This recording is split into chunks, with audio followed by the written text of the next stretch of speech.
Salut, c'est Trado. Voilà ma vidéo de mise à jour pour l'indice parisien.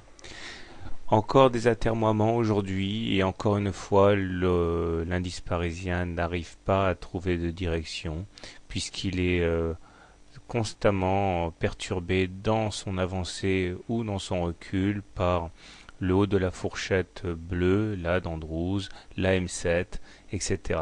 Et là, nous avons donc toujours cette indécision depuis maintenant 7 séances à passer au-dessus de la fourchette d'Andrews bleu. Alors j'en profite tout de suite pour vous parler d'une fourchette qui est souvent mentionnée sur le chat room. C'est celle qui n'est pas encore valable pour l'instant, à mon sens, mais qui pourrait très vite le devenir. Je vais vous la montrer.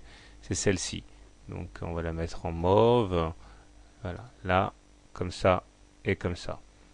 Alors celle-ci, on me la recommande, ou du moins on me la confie sur le chatroom en me disant qu'effectivement elle semble accompagner les cours depuis pas mal de temps et la médiane a déjà été radiée. Le problème, c'est que en théorie, une fourchette sur une même unité de temps, à savoir la journalière ici, ne peut pas véritablement être fixée tant que la précédente n'a pas été clairement invalidée. Et malheureusement, depuis 5 jours, on n'a pas de décision franche à ce niveau, donc la fourchette bleue est pour moi tout à fait valable encore.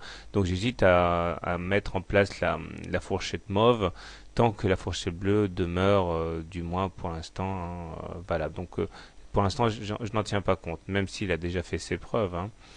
Alors, on voit que les indicateurs techniques sont toujours bien orientés, MACD au-dessus de son signal, stochastique en zone de surachat et momentum positif. Avec ça, on a une M20 croissante et une M7 croissante. Et il y a véritablement de la pression haussière. Mais cette pression haussière, j'ai déjà dit à plusieurs reprises, peut s'expliquer notamment par la trêve de fin d'année conjuguée au Windows dressing, le fait que les fonds et les institutionnels achètent des actions pour habiller leur bilan en achetant ce qui a le plus monté l'année. En gros, pour flatter leurs clients. Mais à côté de ça, on sait très bien que le contexte macroéconomique étant ce qu'il est, il n'y a rien qui justifie que l'on monte comme ça sans cesse. Au contraire, c'est plutôt les craintes qui l'emportent sur le plan macroéconomique. Donc on oscille comme ça, on fait un trading range depuis quelques jours. Le retracement de Fibonacci qui devait à mon sens aller chercher 23,6% n'a toujours pas eu lieu.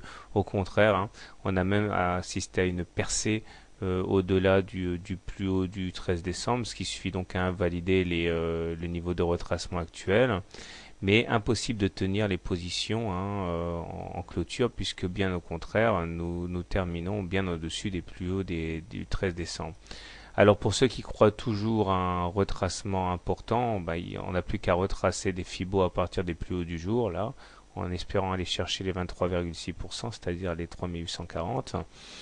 Pour les autres, eh bien, c'est vers le haut qu'il faut regarder, donc la résistance à 3965.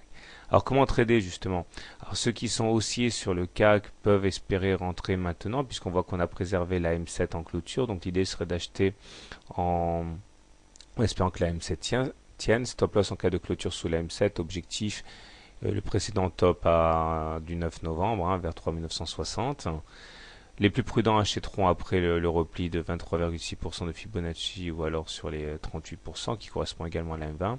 Maintenant, si vous êtes baissier, eh bien, vous remarquerez que non seulement on n'a pas tenu les plus hauts, mais en plus on a inscrit des sacrées divergences là, puisque sur le stochastique on n'a pas de plus haut alors que sur les cours il y a eu un plus haut, et de la même manière sur le momentum il n'y a pas eu de plus haut sur l'indicateur alors que nous avons inscrit un plus haut sur les cours. Donc double divergence baissière, ce qui incite à la prudence. Voilà. Donc l'idée serait de shorter.